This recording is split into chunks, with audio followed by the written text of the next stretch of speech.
Can we start with quite a recent trip to New York? Because from the outside, listing in US seems like a huge milestone. And just to see the video, of you guys ringing the bell must be a great team feeling. Can you just tell a bit about that trip? How does it feel to list in US? And also maybe the backdrop to listing the company in US? The experience was,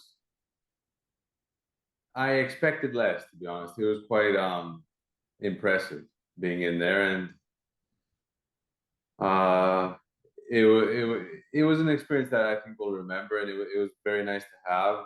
And it was nice an opportunity to be with, 3 or 4 people from who didn't work for OET, but were critical in it getting listed and raising the equity in the first round. And also 3 of our board members who've been with the company, since July 2018. So it's nice to get that group back together.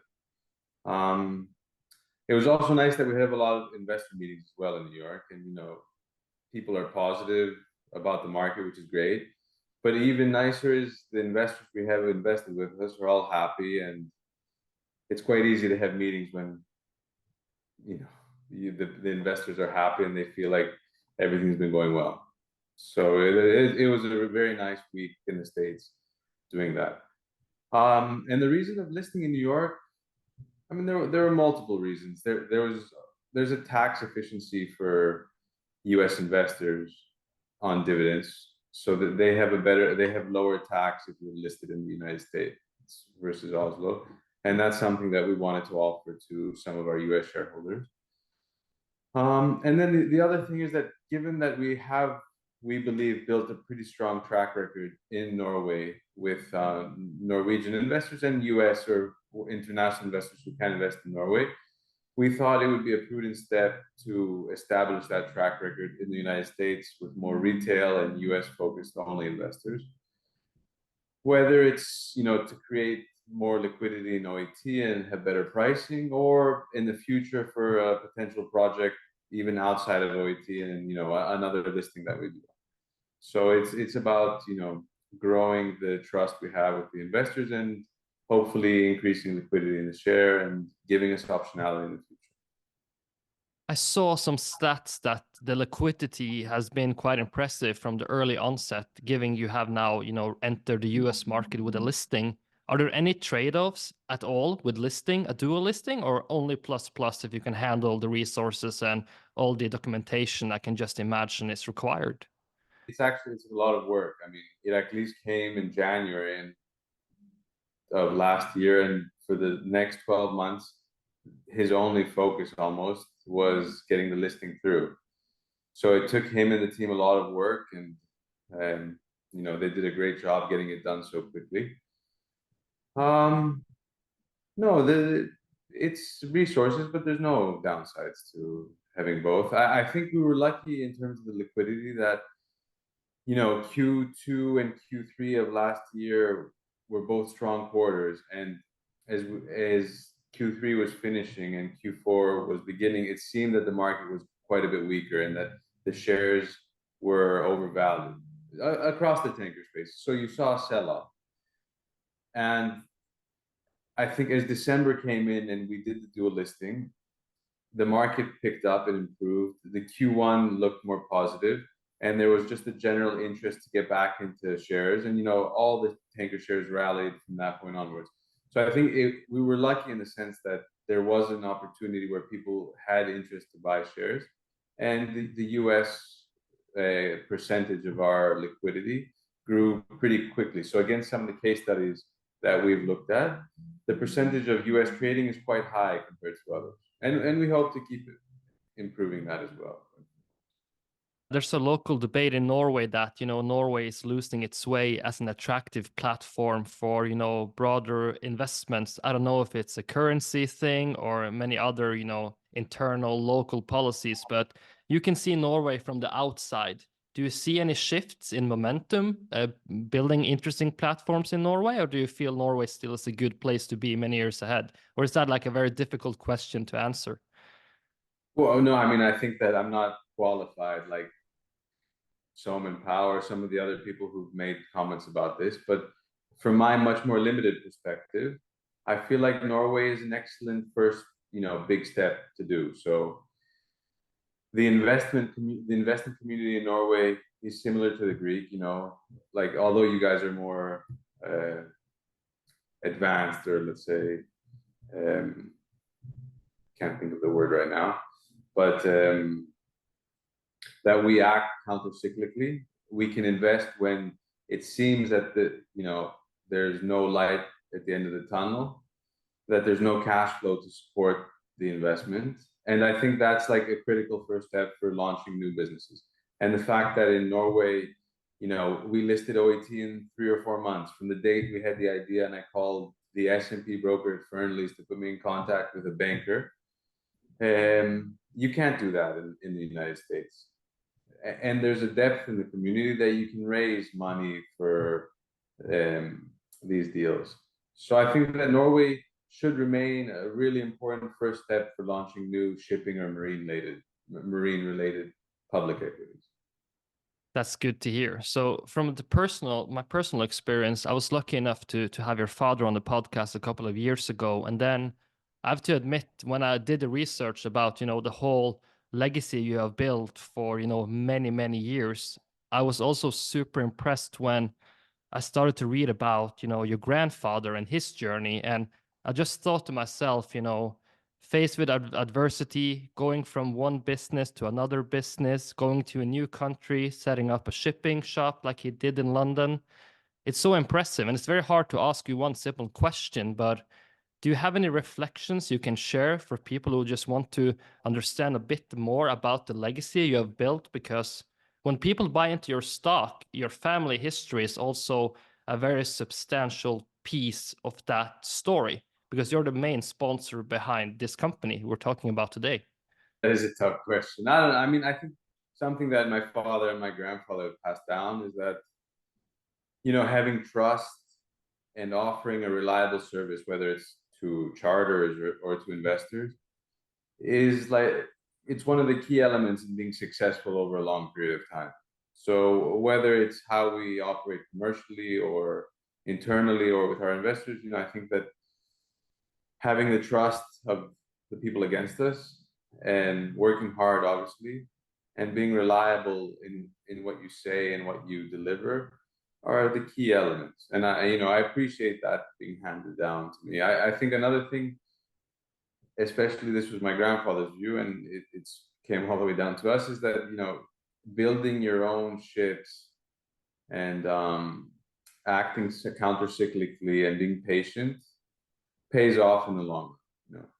That's actually, I wanted to ask you about that as well, because one thing is to, have a good business idea and build one company and maybe sell it. Another thing is to become an industrial player, taking big bets and surviving hard times, because maybe that's a bit fascinating with shipping, is that since markets are so cyclical, you also have to have a very strong psychology to ride those waves. Have you seen that your entire upbringing as well? Those discussions and bets always been put on the table? I mean, look, as a child, challenges, hardships, opportunities, you experience them differently when you are sitting at a table and people are talking about it. But in my professional career, yeah, of course. And I think that having the comfort that the initial idea, you still defend it and you still believe in it, it's very key to have conviction. And then entering the cycles correctly historically has shown that you'll be able to weather the storm. So you can't be over levered, your ships need to be cheap, but we saw that in 2021 and the end of 2020. Those were tough years. Even 2019, originally we had tried to raise 150 million. In the first raise we did 100.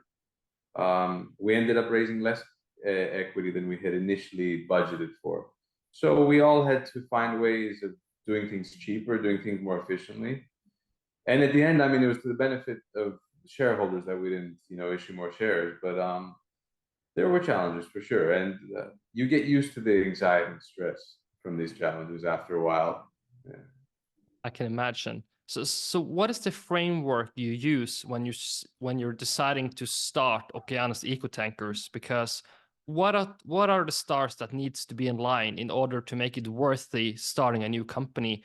Is it the order book, mega trends, or is it just a lot of data set that needs to align at the same time? What is the framework you use?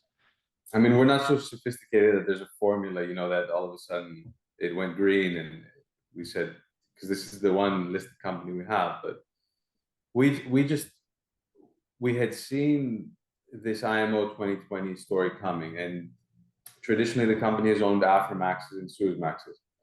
So we wanted to somehow take advantage of this discrepancy between cheaper fuels, more expensive fuels, and the efficiencies of ships that have these new engines, electric engines then.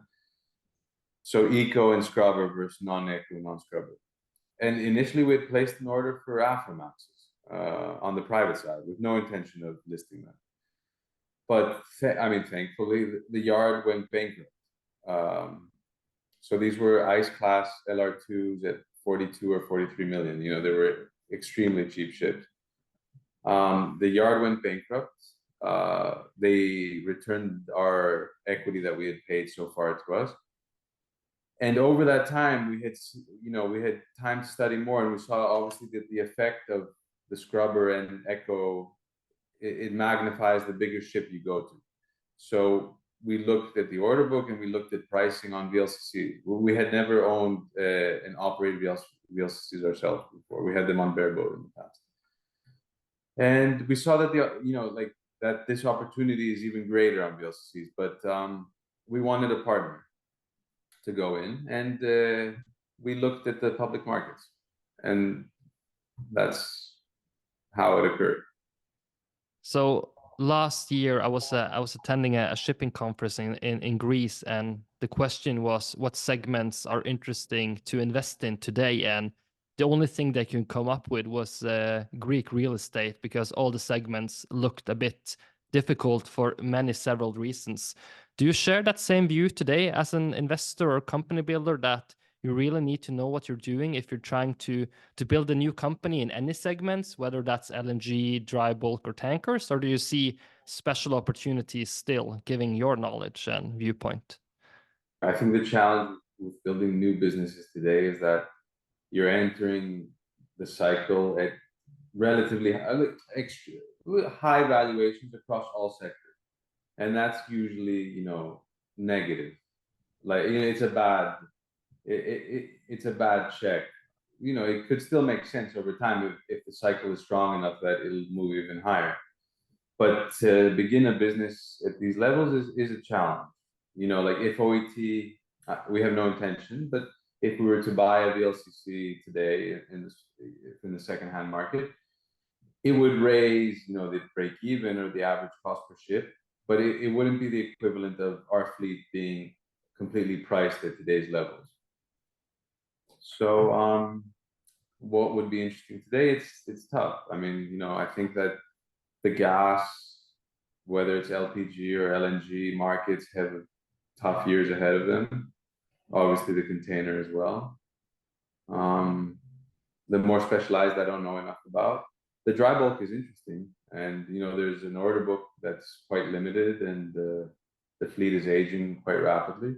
But those assets are quite expensive too. I think it's easier if you're a financial investor, because there's a lot more volatility in the share price than there is in the asset price. So you can find opportunities to build a position at more attractive levels, I think, than you can on the physical. How do you invest yourself? Are you just fully committed to the companies you're involved with, and that takes all the brain energy? Or do you like to look at other companies, maybe trade and see how the trading patterns is and opportunities? Or is it not enough time in your day to be fully focused as also an investor on the side? I trade quite a bit in the shipping sector, and in energy and a little bit in commodities, but shipping is probably 80% of the portfolio. And we have a little team. We're quite active. So yeah, I mean, shipping is, everything other than family and sleep for me. So it's something I enjoy deeply, and it's quite lucrative as well. It seems like an industry where if you truly understand it well, you can have an alpha. I don't know if you agree with that, because it seems like shipping is a bit overlooked for, call it, regular people. It's a feeling I got in the States that when we're in New York and we're seeing some funds and investors who they had amounts of capital to deploy that were too large for shipping. So I think it's quite a small industry compared to some of the other industries in the stock markets or around the world. So it's easier to deploy smaller amounts of, let's say, private money. I think it was Øystein Kallekleiv said that, in US, the funds don't like the dividends because then they have to reinvest them again. So that's also why, they're not maybe always interested in shipping place. That could be too. But So, I mean, most shipping companies don't give dividends, so they can find quite a few to invest. I think that's a very fair point. I think you have said that when you raised money for Okeanis Eco Tankers, the Greek reputation wasn't at an all-time high, but you have been a tremendous success story. Have you seen that reputation shift, or is it still when a Greek company wants to come and raise equity, you not start in an all-time high reputation-wise? So is that constantly a fluid thing, reputation? I mean, I can't speak for others, and I haven't, I haven't been shown a deal to invest in a Greek sponsored project. But I can say that it took a long time to develop trust with investors and with the market. Maybe that's not just because you're Greek, but it's an added element to it. But I think that it's not just, it's easy to structure the company in a clean way, and I'm sure that gives some, let's say, trust to the potential investors. But then you also need to prove over time that you're gonna execute what you said you would. And that takes time because the markets, you can't time them perfectly. So you might have, after COVID, no one expected obviously COVID, so we didn't have the opportunity to give consistent dividends or to commercially outperform like we have since then. And it takes good markets and bad markets to create that trust. For us, it's also important because it's not just one project for us. We really hope that in the future there could be other projects within the maritime space, and we would really like to find co-investors again to do similar projects, and hopefully it'll all be easier than the first time around.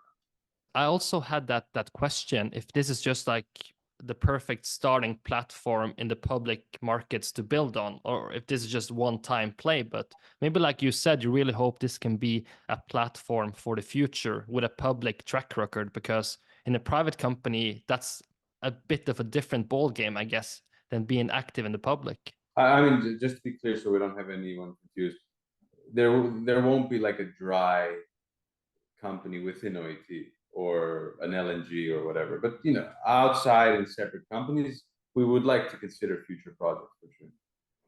So we talk a bit about building trust, and I just looked at some of the slides you had recently with Iraklis, the CFO, and the outperformance is quite impressive. And then the question becomes, how do you manage to outperform peers in a very competitive industry by 20 to 40% commercially? Can you give us a sneak peek into what is the operation behind that? Because it seems like a quite hard industry to outperform in those percentages. Yeah, I mean, look, I think the easy one element is being lucky, right? So let's hope we keep being lucky and this continues. But obviously, we have a fleet that no one else has had. I mean, some people like Frontline has gotten closer to having a very, very modern fleet recently, but we've been very lucky that our fleet has been extremely efficient. It, completely scrubber built, fitted for the past 4 years, and we've been able to take that delta consistently against our competitors. Another element is, third-party management versus in-house management. We strongly believe that the commercial and the technical should be done within the same walls. because, like, and the commercial is incentivized if it does well and you work for the company rather than a pool. I think in every case, a strong, focused owner, private or public, can outperform pools, because like a pool will automatically get ships from owners who are, either too small or they're financial investors and they don't have the interest to maximize because they don't know the business as well. And these ships are all usually, they're less optimal as well. So they may be bought very cheaply, or they may be of poor quality, or, and a big thing about the ships is what kind of specifications it has. Like, is it the right dimensions to call in most ports if it's an Aframax? Is it, if it's a Suezmax, like, does it have two 20-ton cranes? There's modern ships in publicly listed companies today that don't have two 20-ton cranes. And what's the problem with that? You can't go to Basel, which Basel is a huge Suezmax terminal. Like, just from that, you're going to lose your performance. So the quality of our ships is really important, both the fact that they're new and efficient and they can burn the cheaper fuel, but also that they're designed to go everywhere and clear all the ports. The fact that we have the in-house commercial management is really important, as well as the operational. And I think another element is that we're the right size where we can kind of be aggressive and nimble. That, the fleet is not too small that we have one ship open in March and then another ship open in May, and there could be a spike in the middle and we miss it completely. It's big enough to take the spikes and the volatility, but it's small enough that we can concentrate the fleet in areas that we think may have potential. So, since the war in Ukraine started, we focused all our VLCCs in the West, and we were able to without, having to worry about having 3 or 4 or 5 ships being open at the same time and internally competing for cargoes. So I would say those 3 things. That's a great summary. So a very modern, flexible fleet, but also a very hungry and aggressive in-house management who tries to be proactive and be fast on new trends, I guess, because I don't know if it's probably a combination, seeing market shifts and also executing quickly, I guess. I mean, with the chart with Chris, who does our chartering, we worked together since 2009. He hates losing, so he's extremely competitive, and that's a great trait to have, and it's a great trait to pass on to people in his department as well. But yeah, it's another thing that before I had a family and with Chris, we lived shipping day and night. Even when we went home, we were talking about how to trade the Aframaxes or how to optimize performance and stuff like that. So it's a lifestyle, I'd say. Right now, if you look at the let's call it the mainstream news, there's of course a lot of focus on the Red Sea, Suez Canal, Panama Canal, and the wars we have going.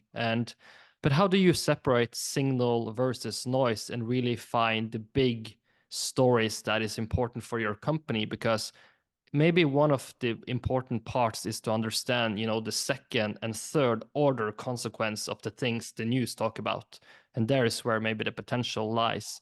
Whether that's new trade routes, new alliances, how do you map everything? Is it just pattern recognition, or do you have a very diligent process of looking at data and trends, etc.? I don't know.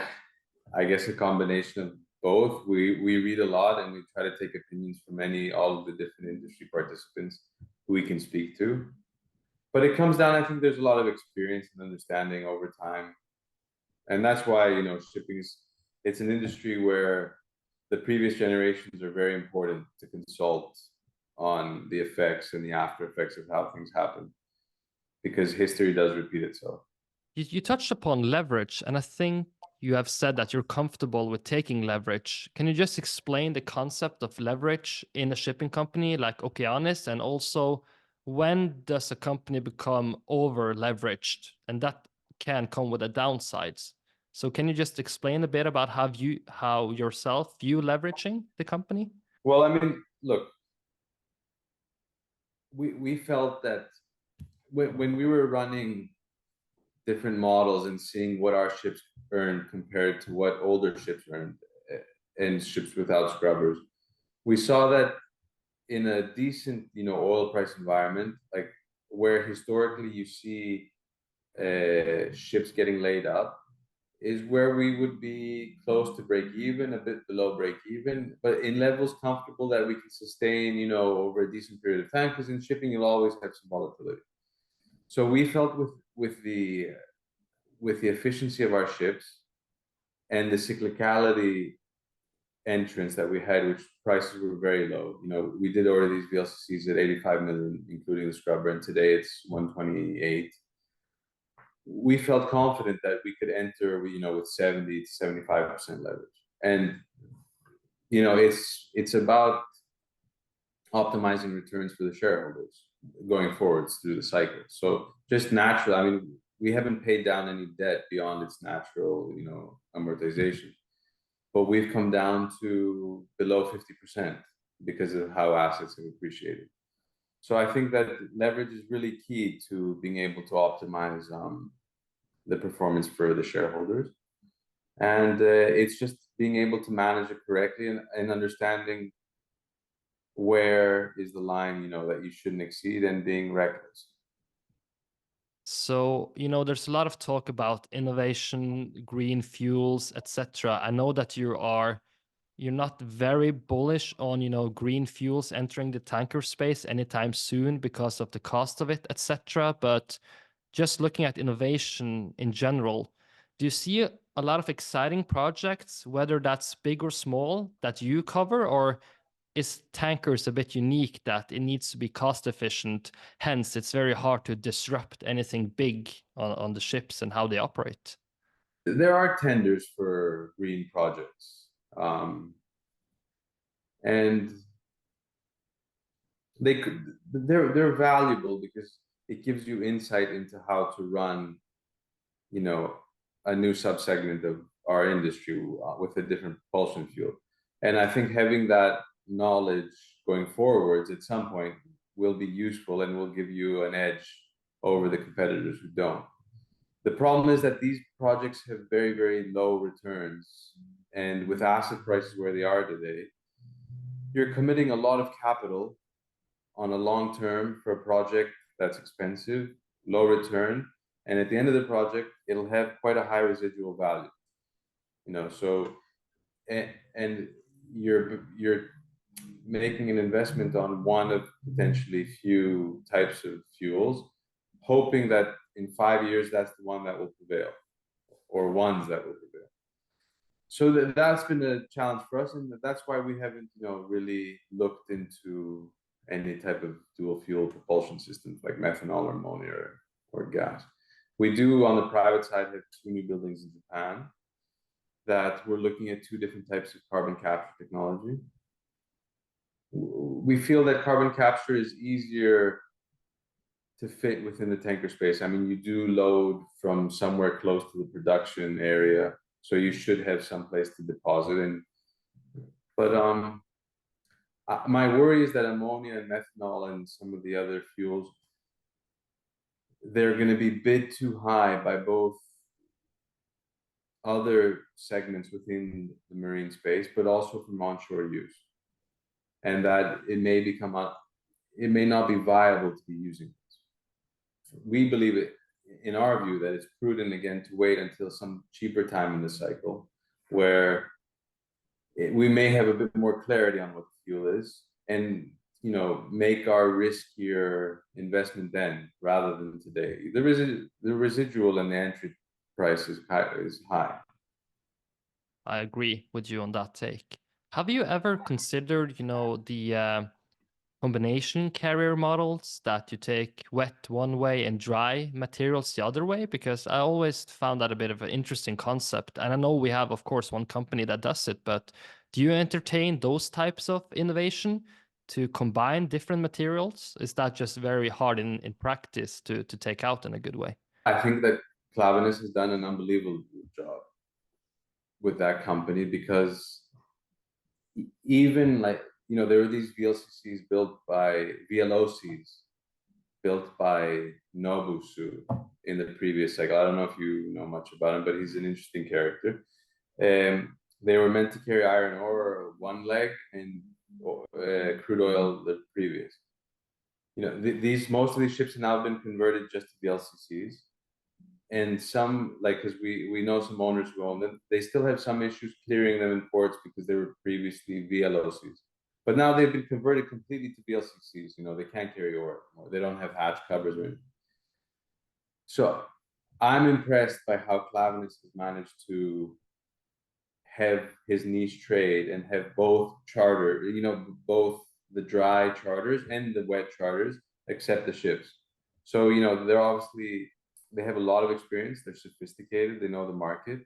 But to break into a niche market like that would be very difficult. We haven't looked at that. I've invested in them, and I think they're a great company. But for the time being, we prefer more like standardized types of vessels where they're a bit more liquid in selling and buying as well. It makes sense. I also think it's a very impressive execution by them. If you look at the market, do you have any specific market trends you follow? Because from the outside, it looks like, for instance, Brazil is a very interesting story with the production going on over there. Do you have any market trends you find fascinating for 2024 and the years ahead that can tell you a bit about where the market is going to go? Yeah, well, look, I think all production west of the Suez is something that we follow quite closely and track. And that's, I think that'll be a key driver of the market going forwards. In the shorter term, I think that looking at inventories and comparing them to overlaying them with OPEC plus policy will be a driver for sure. So OPEC, I think if they achieve steady inventory draws and we have inventories where they feel it's at that level where any lower and you start to have supply concerns, we'll see barrels coming back. And I do expect that to happen sometime in early Q3. I think that's a really important driver, especially for the VLCC market. And there's many things that we look at, but I think for the VLCCs at least, west of Suez production and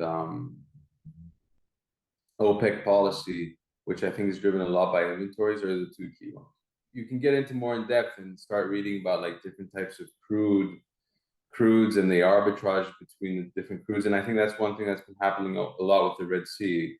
Now that like the Iraqi crude that has been coming historically to Europe is become a lot more expensive because of the freight.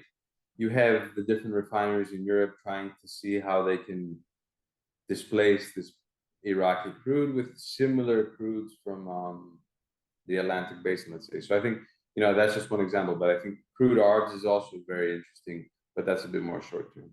Yeah, no, but that's an excellent point. So a couple of years ago, you took over the CEO position at Okeanis, and that comes also, I guess, with a lot of focus on the cultural aspect of the company, and also a lot of emphasis on hiring the right people, and in any case, also get rid of the wrong people you take into the company. How do you view, creating a high performance culture in the company? Is that very easy, or is it something you always have to think about once you have the CEO position in a company like Okeanis? Yeah, it's a difficult question. I think we're lucky because the people who are with the team from before all have that passion and commitment to the company that we would like to have, and the new people we have hired also have it. So I think Greece is quite special because shipping is in a lot of DNA in Greece, and I think that people understand that you marry shipping and you marry the company that you work for, and you take care of the company, and the company or the family takes care of you in the long term. So I hope that with the team we have that we can retire together at some point. I think that the time spent together, especially with us, is a lot longer than most average companies or corporations in the West. Especially on, let's say, the operational, on the technical management side, outside of OET and Klaveness. There's many people in the office now who are managers in departments who have started as cadets on the ships, or and they've progressed to chief engineers or captains. They've come to the office. They've taken then management of the specific department. So yeah, I think if we find the right people and we gel well and we have the right outlook, we hope that it's for a career. No, that's very interesting. So, in your hiring philosophy, are you always on the lookout for exceptional people, or do you feel like you have a very good base and the people that come inside the company stays in the company, so it's quite stable regardless? Or do you always look for brilliant people to get involved with? No, to be honest, we're quite introverted. So I think like we have a very strong team, and then if we analyze a gap that we have, we'll go out and fill that gap. Looking at yourself taking the transition from running the operational to being the leader in the company, has that changed anything for you, or did you always feel that you were having sort of that responsibility? I have to give more interviews. That's one thing. And but no, I always felt responsible, and I always had a large role in the listing initially and throughout in the commercial side of the business. So I don't think that much has changed in terms of the responsibility I feel towards the company or the thought process and decision making that we have as well. If you look at the year ahead, what are the most important metrics you judge yourself on and the company? I know it's a lot of different factors, of course, but is it ultimately, the share price and how many people are buying into the company, or do you have other metrics that are super important for you to deliver on?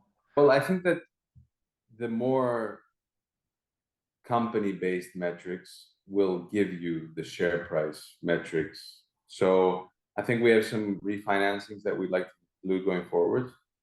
So I mean, if we can achieve the terms that we've aimed to achieve, that's a great target. If we can continue to outperform our competitors for 2024, that's another important KPI. We have some dry docks this year on our VLCC, so getting the ships in and out of the dry dock as quickly as possible. And we're making some investments on the ships on some very high quality paints, and having that paint be as efficient as we want to pay off, and not having operational issues. And then I think that if all these things go as we hope, the share will trade well, and we continue to give dividends and return money to shareholders like we promised. So I would say, but I think the metrics we look at least internally, are a bit more operational or technically driven. Yeah.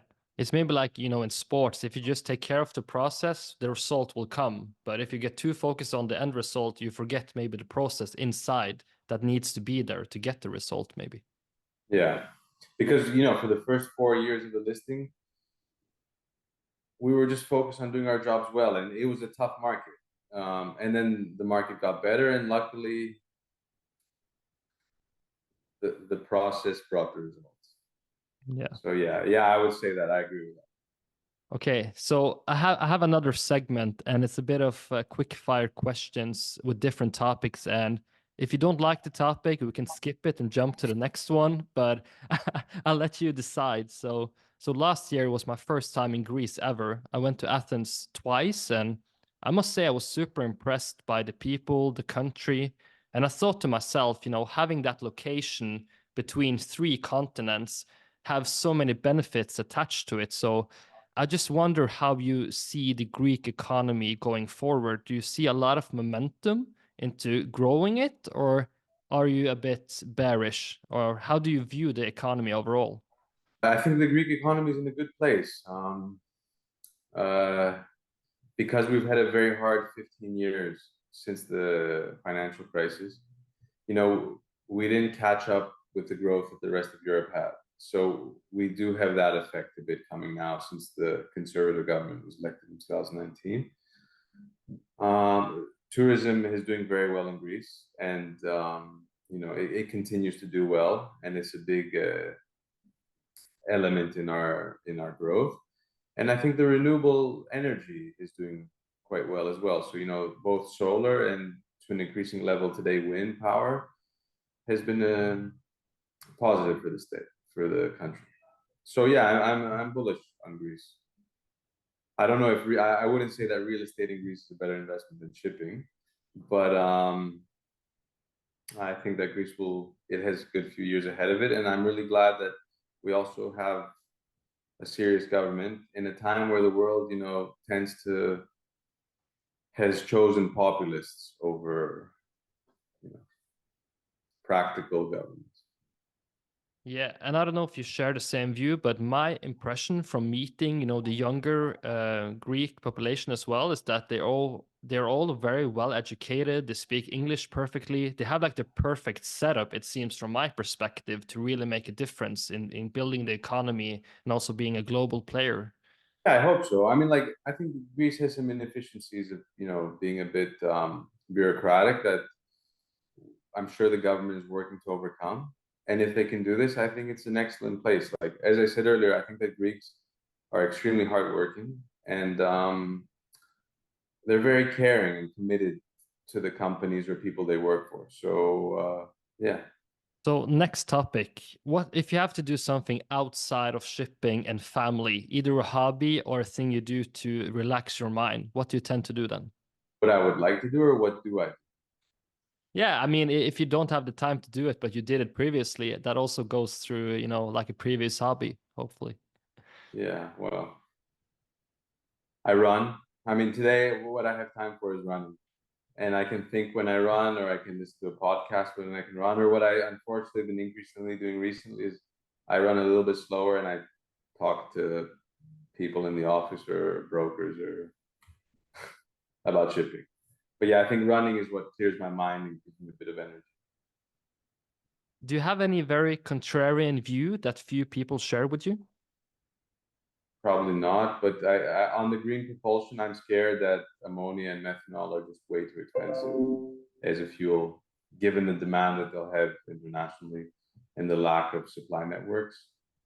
Last year, we were very bearish dry bulk, so that was actually quite successful for the private side.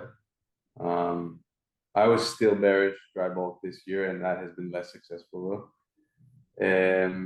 And quite bearish LNG. But In- that's been for a year as well. That's interesting. So most overrated and most underrated island. Overrated, any island that has an international airport, just because it brings in too much easy tourism, and I think that unfortunately, well, the islands that are harder to get to have maintained themselves in a better way and retain that kind of romantic beauty. Most underrated islands. So I mean, overrated, obviously, like Rhodes, these places for sure. Mykonos, Santorini, like Santorini. My family's from there, but it's a nice view. Like I would take a picture and leave. Like there's traffic. They don't have electricity properly. They don't have sewage. It's a problem. Underrated, yeah. That's. I should start with that because there's so many and they're really awesome islands. But my favorite is Tinos. My wife would say Leros, Kythira. There's so many. I mean, like I think that our ships cover most of the underrated islands in the Cyclades because our ships are only named after the Cycladic Islands. So if you look at the names of the ships, it's a pretty good direction. I think if the Norwegians get this tip and stay away from the touristic places and look at the Okeanis Eco Tankers fleet, maybe the vacation will be better next summer. Yeah, but like, look, as a family, having three young kids, I also understand how efficient it is to take one flight to where you're going and not having to take a flight and then a taxi and then a ferry. Convenience. Yeah, definitely. So a lot of the listeners love to dive into business books or other types of books. Do you have any books you can recommend the audience that you have read and that made a mark on you? As a teenager, I used to read over and over again anything Tom Clancy. So I would read like Red Storm Rising or USS Seawolf. I've read those books 3, 4 times. My favorite books that have an impact to me was probably Shogun by Clavel, and I really like The Courage to Act by Ben Bernanke. which was actually recommended to me by one of our board members. I'll put that in the show notes and let the audience check it out. So I just have one final question, Aristidis. I know you're very busy, but again, a lot of the listeners are very ambitious, want to build an inspiring career. And I know just to work in a company like yours would probably be a dream of many of those who are listening right now. Do you have any, reflections, advice, looking at your own journey? Do you see any patterns of the people you are impressed by and the people you see are managing to build interesting careers? I think the people who've excelled, let's say, in our organization, I mean, also the family owns TV, television station, media, newspapers. I think it's being able and confident to speak your mind. That's very important. And even if it means going against, the established thought, I think that's a very important trait to have, and it sets you apart from, everyone else, whether you're right or wrong. And I think then if you're wrong, admitting you're wrong, or why you're mistaken, those are two good traits to have. So confidence to express yourself, but also the ability to understand when you made a mistake. That's a perfect ending. Aristidis, once again, thank you so much for finally taking the time. I really appreciate it, and good luck with keep building the company. And it's a very exciting time ahead. So all the best. Thank you very much. I appreciate it.